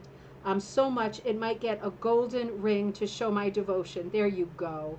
I mean, it's the gripper frame and it's attached. Let me show you some other pictures that you posted. This is helpful for people who are struggling with frame situations, right? So you can buy these, you can make or buy these frames with the grippers on them. Amy Oxford sells them. Bear Creek sells them on eBay. A lot of people sell them. Ryan, that was a great pattern to customize. Absolutely, the flowers for sure. So, you know, when you have a frame like this and then you decide, well, wait a minute, I like what I got, but, sorry, I was just distracted by a text I got. My phone buzzed. I like what I got, but maybe I decide now that I would like to sit at a table. And then you need somebody very nice in your life to make you a table. And that's where the Frankenstein element comes in, and you have to figure out how to put them together. But this is a gripper frame that was 17 by 30, and it really did come out good, Polly, didn't it? I mean, you seem to like it just the way it is, and it looks like it's still possible to take it off of that. It makes me wonder, I guess a luggage rack would be too low to do something like this. You've got a good base for this, but certainly it gets you thinking about ways that you can combine things that you already have, because floor frames are expensive, right? They're like insanely expensive. I thought this was interesting. Beverly, it's great to see you. You're watching from your hospital bed. Oh, God, get well soon. I'm thinking of you. We miss you. We're thinking of you and we miss you, but I'm glad that you're on. Oh, man. Now, another one from Polly. This is called, I think this is called Agatha, like Agatha, but agate. Is that right? This is such a beautiful swan, the black swan.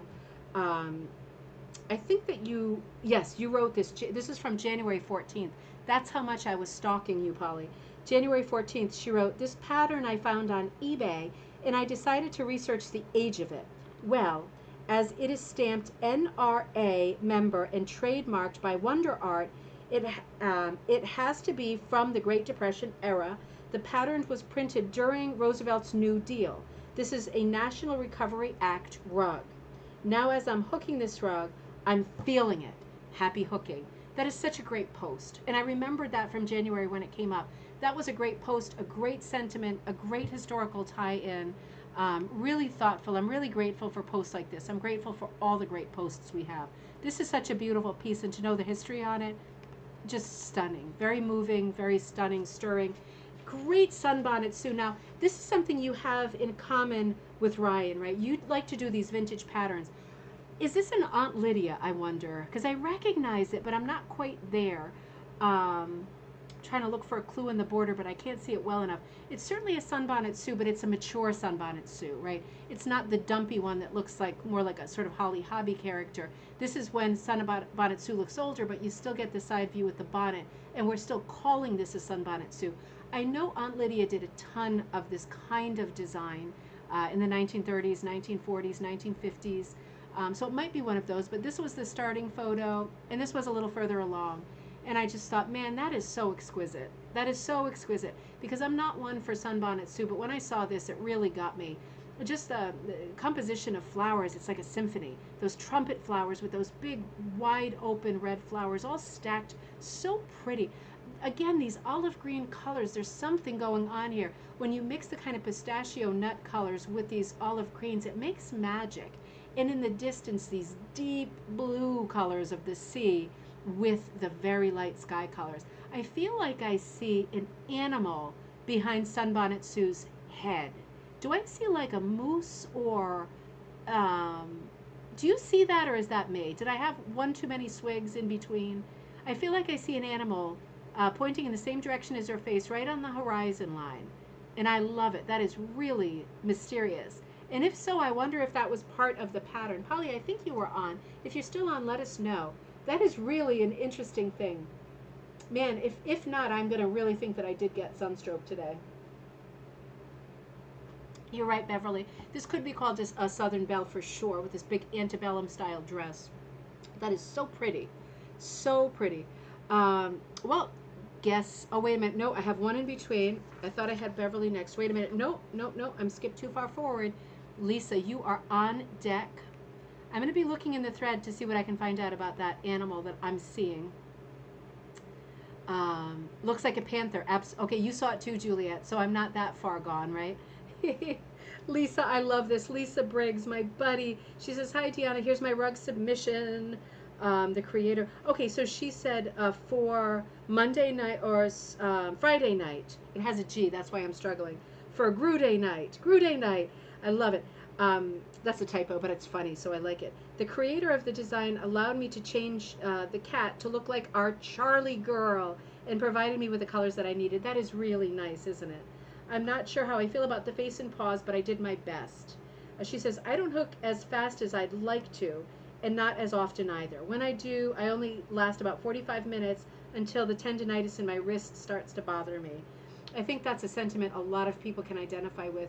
I'm very lucky I don't have that right now, but you know, a lot of people do, and I'm sure I'm headed that way with the amount of hooking that I do.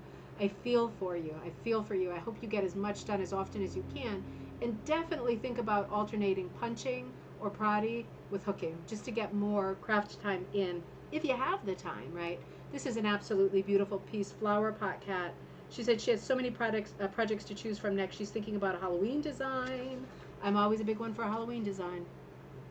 This is so pretty, and you know what? I think we need a picture of Charlie Girl. Oh God, look at that face. Look at that little face. You can see why she wanted to include Charlie Girl in that composition. What a precious baby, huh? What a softie. Look at those soft eyes. Oh, so cute, Lisa. It is a beautiful piece, and that is a beautiful baby. Beverly, I am glad you were there just in time. I love this piece. This is a nice historic piece. Beverly, who just logged on from the hospital, did this beautiful piece. This is being sold right now, this chicken, it's a Libby Calloway design being sold from New Earth Designs. But this is a much older design. And I have found this in rug hooking books that go back to like the 50s, 60s. So, you know, a lot of older patterns are done, are remade, but this is, I guess, available through New Earth Designs, but this is an older pattern. I've seen so many versions of this, and, you know, I saw a version of this at an antique store about a year ago, and I just didn't have the money at that moment to buy it. It was this rug, but the person had put a little lunchbox under the wing of the bird, like they were going to school, and it said school on the front of it, and the flag, instead of being the American flag, was an Italian flag. And I thought, interesting, because it had so many symbols from customized, right, from one person. I thought, man, that is just so cool. But it was an antique story, and it was a lot of money. I forget how much, but I want to say like $750, something like that. And wasn't the kind of impulse buy that I would make. I was with Jocelyn. She was picking out glass hats, you know, and I thought, just let it go. But this is even more beautiful, Beverly. I hope that you are feeling better. I hope that you are home soon. I'm going to follow you on Facebook personally and your posts, so I'll keep an eye on how it's going, and please let us know how it's going. This is a beautiful piece. What else do I have? Do I have some other? I do have some other beauties of yours. Beverly is so prolific. It's like, it's crazy. This is a beautiful vase design. Your friend Deborah Cade did an embroidery of this, right? She's an embroidery artist, and you turned it into a rug design with your signature confetti around the edge of it. Doing that kind of splash of colors, that's known as confetti. And to me, Beverly is like the queen of confetti. She does it better than anybody I know, and she does it often. And I love to see it because it's a nice old-time technique, and it's so cheerful, and you do it so well. Absolutely love it. And this piece also by Beverly, beautiful vase. I mean, this is so pretty. This color palette is so cheerful.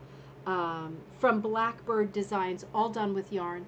And you know, I can tell that it's done with yarn. It looks super fine. The little dit dots that are coming up are super fine. It's a beautiful piece. Another absolute beauty. I'm looking at your comments and catching up a little bit. But Beverly, these are all three fantastic. I love all of your work.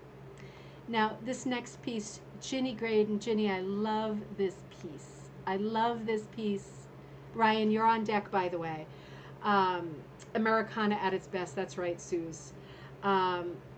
Ginny, this piece is crazy. I just love it. She says, finished except for the binding, at least in this post.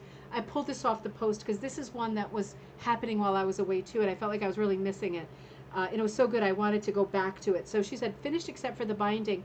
It'll be a wall hanging, and I need to order some brown rug twill. The pattern is Blooming Birches by Carla Gerard. Carla Gerard is another one who is awesome. K-A-R-L-A, Gerard, G-E-R-A-R-D. Paper pattern sold on eBay. I just love this. You know, this is so smart because this pattern has the ability to be a hit or miss, doesn't it? All these little Padula type flowers, yo-yo flowers, you know, the birch trees are the perfect vehicle for this kind of a composition where you go wacko with color, because the birch are just white. They're such a good canvas, right? Just a very solid, even background, can support any number of colors. Another fantastic tree. That's right. Very different than yours. Has that lollipop quality to it, right? It's so colorful.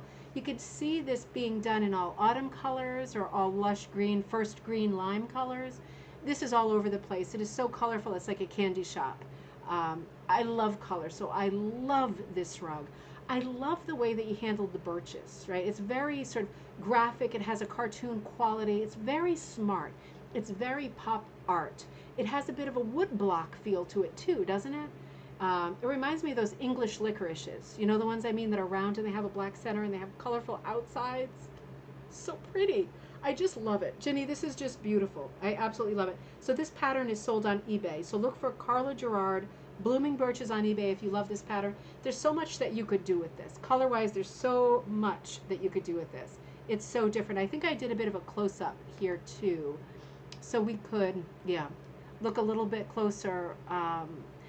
You know, it really is a hit or miss, isn't it?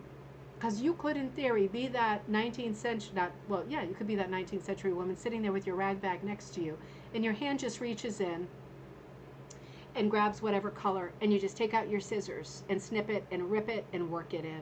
And it would work that way. It really would work that way. You don't have to do too much color planning with a composition that's as busy as this. If you know that you're going to go full blast on the colors, you just put your foot down on the gas pedal and you just do it.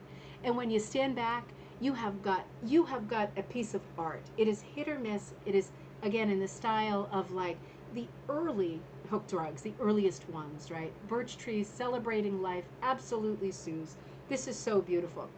Now, I have another tree here for you. This is Ryan's tree.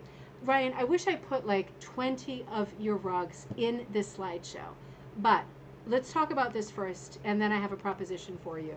So, Ryan, tell us how big this piece is. This is Crazyville. I mean, I know. I'm going to let him speak too.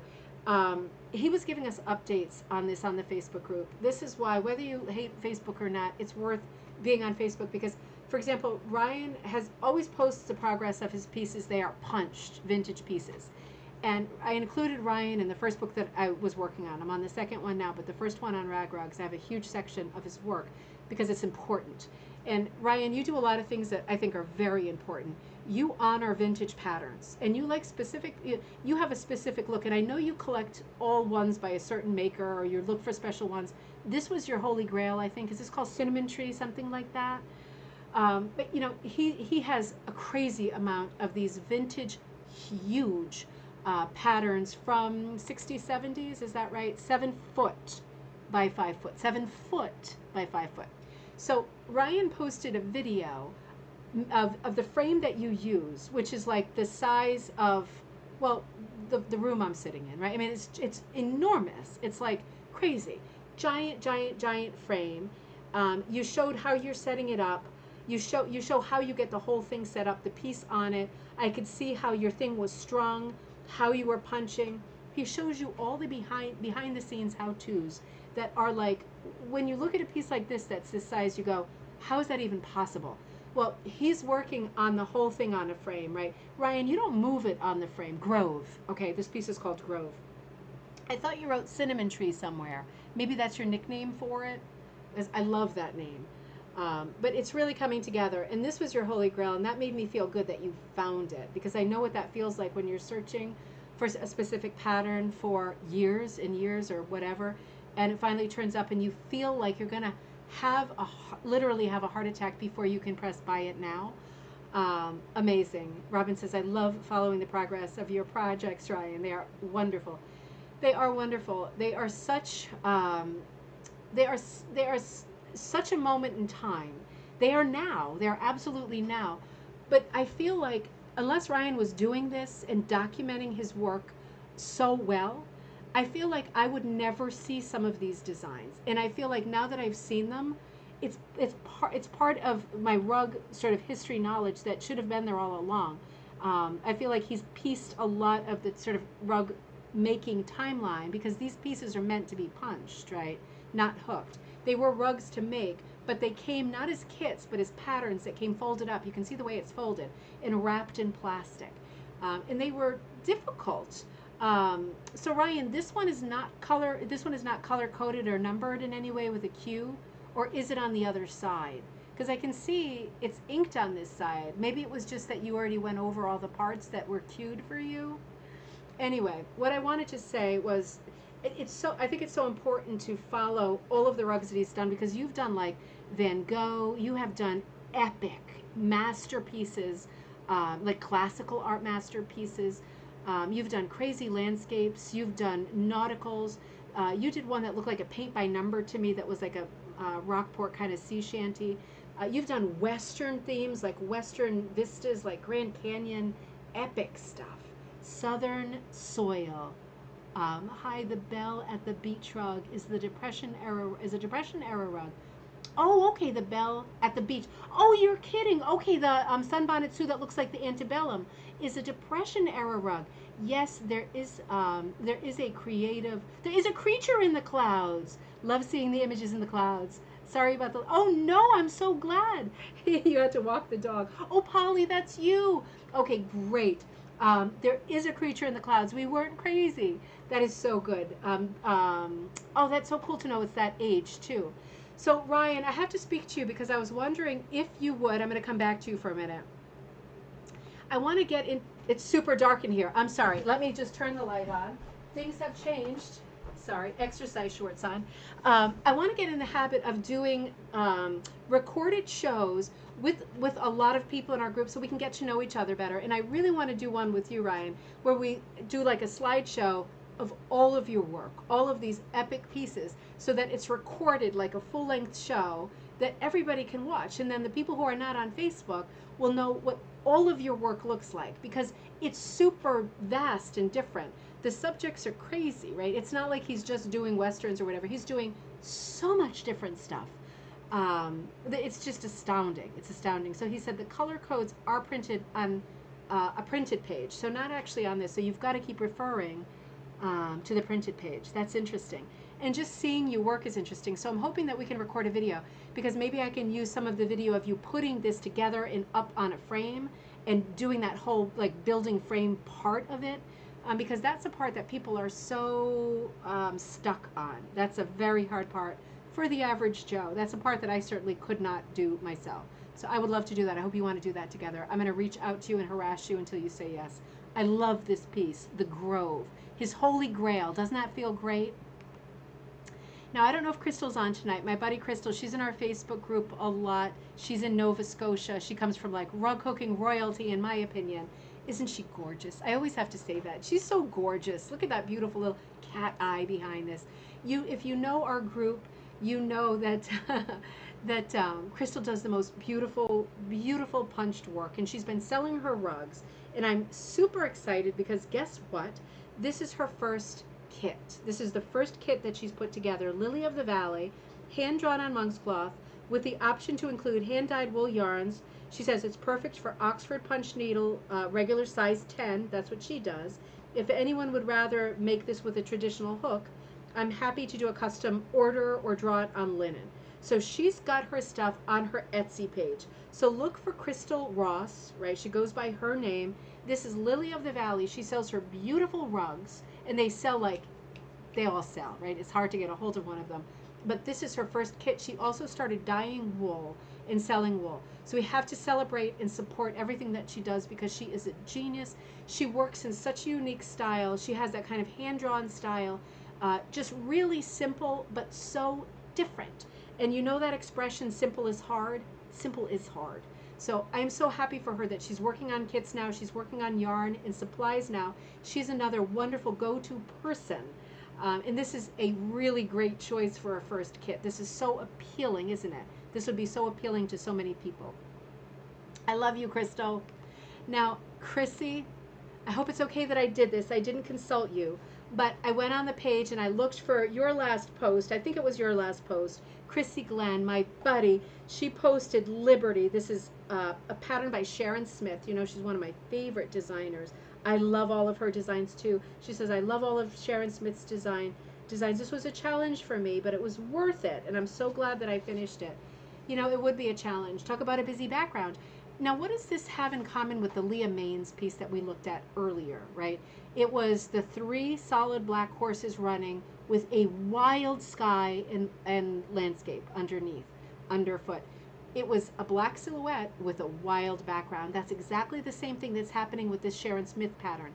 And I'm not surprised, Chrissy, that it was tough. It's a lot, isn't it? There's so many choices to make as you go along. You did a great job. This is so beautiful. The silhouette anchors everything. It is so haunting. It is so ethereal. It is just beautiful. It's also patriotic. I just love this piece. I've always loved this pattern. I just love this version of it. I don't think I've seen a version other than Sharon Smith's version. But I absolutely love the color choices in here. Chrissy, they're so you. The silhouette of the statue, I think the lady in the harbor, right, really has to be black, because it is going to become a busy composition no matter how you do it. I love that you did so much with color. This is a very Kaffe Fassett palette. I say that a lot, with the reds, the yellow, and the orange. A little bit of purple, a little bit of blue, but predominantly red, orange, and yellow. Absolutely beautiful. I love the soft ballet pink colors, the celery colors, the saffron colors, the peach and coral. There are some lovely soft colors and silver grays that are mixed in with the bolder russets and the cherry reds. It really is a symphony. It is so well done. It's like looking through a blurry lens, you know. It's so colorful. I just love this piece. It's so cheerful, and you did it perfectly. I would be worried about doing this piece because I really don't think I'm good enough. You handled this really, really well. Beautiful. So let me come forward to, I don't know if Penny's on, but I had to include one of Penny's as well. I love Penny's work. Let me see. Did I write down? Yep. So this is the other Happy to Franza. I pulled this off the Facebook group. Penny Swan Rutledge, I love you. I love your work. You love your cats. And I was expecting to find a cat, and I did. A Happy to Franza cat pattern. She did a lot with cats. They are fairly rare to find now. So if you find one, you are lucky. This is a beautiful piece with a lot of color choices here. I just love the character of the cats. If you remember the lion at the beginning, the lion was absolutely beautiful. It was also a, wait a minute. That was Nancy, right? Nancy, yeah, Nancy Clunder did the lion at the beginning. That was Happy DeFranza. This is Happy DeFranza. She really has a style in the way that she does her animals. I really like it. It's not like anybody else. Nice patterned background that is a built-in feature of this pattern, and the crazy quilt sides, also a built-in feature of this pattern. I know this pattern and I love it. I love the colors that you chose. I love that sort of, it's a very deco wallpaper in the background, but you did very deco colors with the grays and the pinks. Really, really pretty. I just love the way this came out, and I really wanted to use something of Penny's. I knew it would be a cat, and I looked at the post, and when I looked at the post, I saw that Cindy Hugo had also chimed in and saying, holy mackerel, look at this. I did this one very, very similar, but completely different colors. Isn't that funny? I know, Lisa, their faces. So it's the same exact pattern, but either Penny did roses or Cindy did fish. I feel like it's Cindy did fish. I feel like it, but I'm not sure. I'm not sure. Let me know if either of you are on. It's just a great pattern, and you both did such an amazing job with it. And again, isn't it great to see the same pattern done in two different ways by two different people? I love it. Cindy and Penny. Amazing. Carrie. This is such a great piece. I pulled this one off too. This one just appeared. Carrie says, I finally finished the funky fish I've been working on and off since February.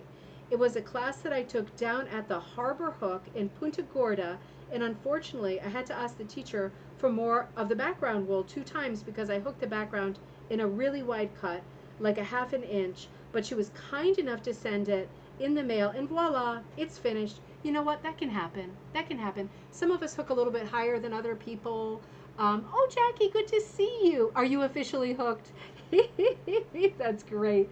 Jackie just posted down below. I am officially hooked as a relative newbie. I am awed by all the talent. Oh, me too. I am awed by all the talent too.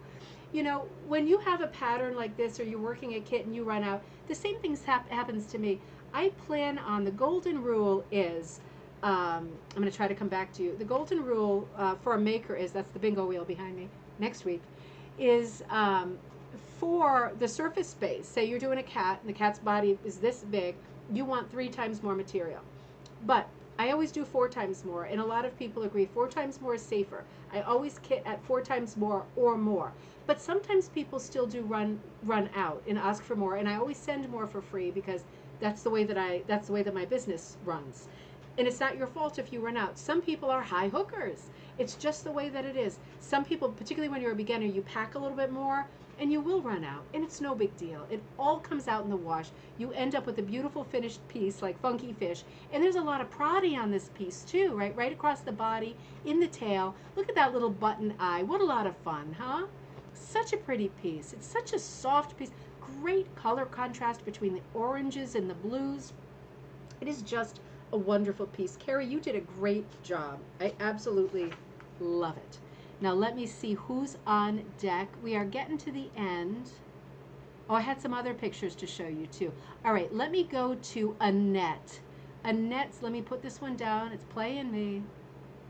I'll tell you, me and electronics, uncomfortable match. Sally, you sent something. Yep, wait a minute, let me do Sally. I see. I skipped Sally. You know, nope, Sally didn't send it. I peeled it off Facebook because I loved it. I didn't know if you would be on tonight, Sally. This is a piece I posted because she is so good. She is so prolific. She does a lot of designing and patterns. And this is, she posted on June 5th, new project. This is the first of her new beach series. And I wanted to include one of Sally's pieces, and I wanted to include a piece that hadn't been started. Because on these gallery nights, it's absolutely fine and great. If you're a designer and you're designing something like this, send it to us even if you haven't started it yet. Let us look at it from the beginning to the end. That's a beautiful kind of compass rose shape in the middle with dolphins right at north, south, east, west, palm trees, waves, very tropical, very beachy. This is going to be a beautiful piece, and I know we are all going to be in expectation, waiting to see what this comes out like. I'm imagining lots of beautiful tropical colors, but that is a beautiful piece from Sally. Annette, I took some of your pieces here. I got there in the end. Annette sent some lovely pieces. Look at this little guy. She says, this mama bunny we found after spring break trip digging in our raised bed. At the time we thought she'd had babies in our bed. Now we think she was building her nest and she didn't like the increased activity, so she left without having her babies. I took artistic license by putting her in a field. I think that's a better place for her all around, for everybody, right? I do have the original picture if you'd like it. Oh, shoot, I just read that. Send the picture and I'll make a post out of it. She said, just today I saw her, and she sent this today, Annette sent this today. She said, just today I saw her in our front yard with her baby bunny. Only got her as her baby ran off. Isn't that cute? Oh, I wish I caught that in time. I just transposed the pictures because I was right before the show. So that is a beauty, and that's a close-up. What a great story, huh? Little devil's up there in the raised bed. But she did have her baby. She found a place to safely have the little babe.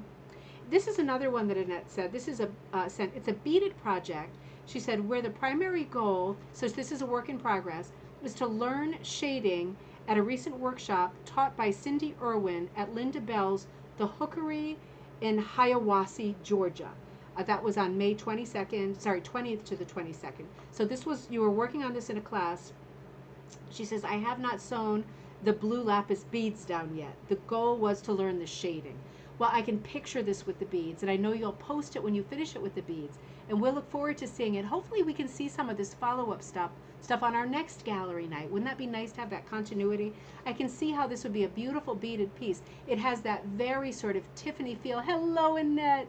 Not sure you included that this pattern, P776, Iris O'Keefe by Pearl McGowan, Jane McGowan Flynn, purchased by, oh, okay, so that was the bunny, purchased by Pearl McGowan, Jane McGowan, purchased at Honey Beehive. So Honey Beehive has all of Jane McGowan's and some of Pearl McGowan's. So you got that at the Honey Beehive. Teacher Cindy Irwin, you got that part. You're so good, you got that part. But this is such a stained glass piece. It has that, again, like Tiffany feel to it. And you can see why using beads with the sort of glass bead association connotation would be very successful with a piece like this. Because it does have a bit of a stained glass feel, doesn't it? Such a lovely piece. And this is another piece that you're working on. This is another gorgeous piece, a chameleon, from my picture of my brother's chameleon, Merlin. What a cute name, Merlin. Put on pause for the workshop in Georgia. So you were working on this, and then you went to do the workshop with Cindy Irwin, and you started working on the flower. So these are two things you've got in progress, and I think all of us have multiple things happening at once, right? We're juggling multiple projects because it's fun that way. We're not all the kind of people who like to see something through from the beginning to whipping the edges, right? Steaming it, whipping the, I mean, hardly anybody works like that. If you do, that is fantastic, but not many people work in that style. So if you've got 100 projects going, I think we can all identify with that. Now, these next two pieces are from my close friend, Kirsten. She's not on tonight, but I know she's going to watch later. So she sent me two really beautiful pieces. These are both tiny landscapes that she did when she was doing a class in the fall of 2019. It was Dion Fitzpatrick's Tiny Landscapes class. So she did two pieces, tiny pieces, and this one is called Big Clouds. And this one, isn't it gorgeous? Like this color change, this is what we were talking about at the beginning, this foreground, right? Like that rocky foreground that we were looking at in front of the lighthouse. Same kind of a feel with all of that color change. And then you look up into the trees and you see different color trees or like flaming red bushes behind, sumac, something. But all of these levels or shelves of color that bring your eye right up. That really is a signature Dion Fitzpatrick look. So this one is her Big Clouds, and this one is her barn. So little red barn in the center there. And again, the horizon line is different here, but lots of levels, lots of color, lots of interest working their way up in these tiny, tiny landscapes. Really cool, really cool. I remember hearing about that class. 2019 seems so long ago, doesn't it? Anything pre-COVID for me is like another world. It's like a wistful world. I love these, Kirsten. You did an amazing job. Tiny little pieces. Now I want to show you before I come back to you and say goodnight. because our friend Kaz is usually with us and she's in Switzerland. For those of you that were taking the Chagall class with me, if you logged on Wednesday, there's another class tomorrow afternoon in Chagall. The information should be in the description of this video, but it's also on ribbon candy hooking. It's a great class, Designing Like Chagall. Kaz is in Switzerland, and she happened, this is her first day, right, because she had her tornado yesterday. She arrived in Switzerland today, and she went to this church, which is called the Fraunmuster Church in Zurich, and they have Chagall windows there too. So I just wanted to flip through them quickly. She did a post with this, hopefully in our Facebook group too. For those of you that are hot on Chagall right now, because we are doing Design Like Chagall this month, I just wanted to flip through these really fast and say, holy mackerel, there's another set of Chagall windows in Zurich. I knew about the ones in New York, and I'm going to go photograph those in the next month and post those. And of course, I know about the Jerusalem windows, and we'll be doing a full-length coffee time show about those maybe later in the year, maybe on the next Jewish holiday, which will be much later in the year. Absolutely beautiful. But there's so much interest in Chagall right now that I was amazed that she happened to walk into a church with Chagall windows in Zurich. It's a small world, huh? These are just beautiful pieces. So certainly, think about joining us tomorrow for the Designing Like Chagall class. It was so much fun on Wednesday, talking about his life that was so sad, tragic in so many ways, and such joyful work came out of it. It is such good art to think about transferring and using his motifs. It's a crazy amount of symbolism that he used in your designing. He is not in the public domain because he died in the 1980s, but you can design like him, and you can use his same symbolism, his colors, his spirit to design like him. So think about joining us for the class tomorrow. It's a little bit earlier in the afternoon on Saturday this weekend, because in America at least, Sunday is Father's Day. So happy early Father's Day. And otherwise, I think I will be with you, if I don't see you tomorrow for class, I will be with you again for Monday. Please give these videos thumbs up. Thank you for reminding me, Mom. Thumbs up, like, subscribe so you don't miss any of these videos. I am on with you these days, Monday, Wednesday, and then Friday for cocktail night. And I will run our bingo night next Friday night. So I'll start getting that ready, and I'll start getting those cards for sale starting on Monday. But on Monday, our episode, our live coffee time episode at noon Eastern Standard Time, we will start looking again. We hardly scratched the surface at the new issue of Rug Cooking Magazine, and probably on Wednesday, the current and new issue, same, of ATHA, right? The Association of Traditional Rug Cooking Artists, their magazine. So we'll talk about both of those beautiful publications that are current in the next two episodes of Coffee Time, and I will remind you a few times that, thank you, Julia. You did a beautiful picture for that class too. That was amazing. I'll remind you about bingo night later on too, so you don't miss participating in that. I want to thank everybody who participated and sent stuff in. I want to thank everybody who logged on, said nice things. This is supposed to be such an inspiring night, and it always is. Looking at the work of other people, whether you like the design, the pattern, the colors, it just doesn't matter, does it? It's like, we all share a passion for textile art. And when you look at something and you can say, whoa, look at that combination of colors, or look at the way they broke that up there, look at the background, how did they do that? Look at that crazy broken red line around that lion. It's so much fun to be able to do that. And I really want to stick to doing these gallery nights once a month so we can check in with each other and see what everybody else is up to. I think that's really important. So whether it's gallery night or not, even before I prompt you, if you're working on something that you love, that you want me to put into the folder for the next gallery night, you send it to me anytime at ribboncandyhooking@gmail.com, because I'll get that folder going now, and we'll have another gallery night 4 weeks from this Friday, right? So a month from now. Happy weekend, everybody. Happy Father's Day. Happy everything. I will be with you either tomorrow for Chagall, or I'll be with you on Monday for Coffee Time, and we will have a great week next week. If you need me, you can reach me on the email. Check out the Ribbon Candy Hooking website. There's some new stuff up there. There's still a couple more sets of the Pride set from last year, and a couple more sets of the current Keith Haring inspired Pride set for June in stock now. So don't forget about those, because those are going fast, and I won't be redying those anytime soon. Barbara, so inspired. It's so inspiring, isn't it?